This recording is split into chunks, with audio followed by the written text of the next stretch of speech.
अगर कोई सांप किसी इंसान को काट ले तो सांप का जहर इंसान के शरीर में ऐसा क्या करता है कि उसकी मौत हो जाती है। तो चलिए जानते हैं कि किसी सांप के काटने से इंसान की मृत्यु क्यों हो जाती है। सबसे पहले यह जानना जरूरी है कि सांप आखिर जहर उगलता कैसे है। बरसों पहले सांप अपने जबड़े के पिछले हिस्से के दांतों से जहर छोड़ते थे। सांप के शरीर में जहां जहर स्टोर होता है वह थैलीनुमा अंग उसकी आंखों के ठीक पीछे होता है। ऐसे में जहर को दांतों के जरिए बाहर निकालने में पिछले दांत ज्यादा उपयुक्त थे क्योंकि वे इस थैली के पास थे। मगर इस तरह के सांप अपने शिकार को निगले बिना उस पर अटैक नहीं कर पाते थे, इसलिए धीरे धीरे विकास हुआ और सांप अपने जहर को आगे के दांतों से उगलने लगे। इस तरह वे सीधे आगे के दांतों से ही शिकार को काटकर उसे खत्म कर सकते हैं।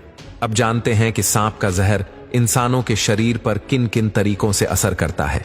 बता दें कि सांप का जहर कुल 6 अलग अलग तरीकों से शरीर पर प्रभाव डालता है। Number 6, neurotoxic venom. यह जहर इंसान के नर्वस सिस्टम और दिमाग को बुरी तरह से डैमेज कर देता है। यह सीधे न्यूरोट्रांसमीटर्स पर हमला करता है जो न्यूरॉन्स के जरिए दिमाग तक सिग्नल पहुंचाने का काम करते हैं और दिमाग के डैमेज होते ही इंसान की मौत हो जाती है। Number 5, haemotoxic venom. यह जहर शरीर में ब्लड क्लॉटिंग को रोक देता है जिससे खून पतला होने लगता है और इंटरनल ब्लीडिंग शुरू हो जाती है। घाव भी नहीं भरते और ऐसी अवस्था में इंसान की मौत लगभग तय मानी जाती है। Number 4, cytotoxic venom. यह शरीर की कोशिकाओं पर हमला करता है। इसके असर से सेल्स अंदर ही अंदर सड़ने लगती हैं और उनमें फफोले पड़ने लगते हैं जिससे सेल्स मरने लगती हैं और धीरे धीरे इंसान की मौत हो जाती है। Number 3, myotoxic venom.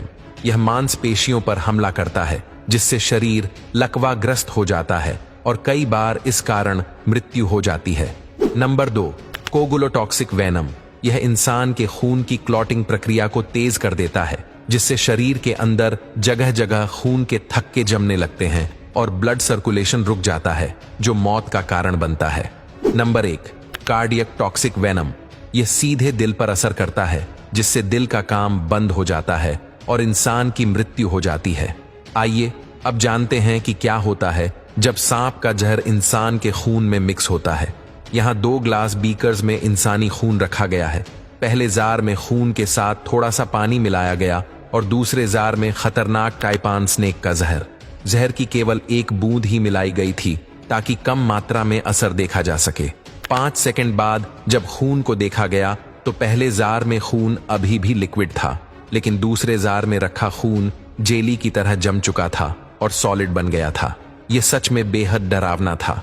हालांकि यह असर कुछ मिलीलीटर खून पर ही हुआ था, लेकिन इंसानी शरीर में कई लीटर खून होता है और जब शरीर में ऐसे छोटे छोटे थक्के जमने लगते हैं तो ब्लड सर्कुलेशन रुक जाता है और इंसान की मौत हो जाती है।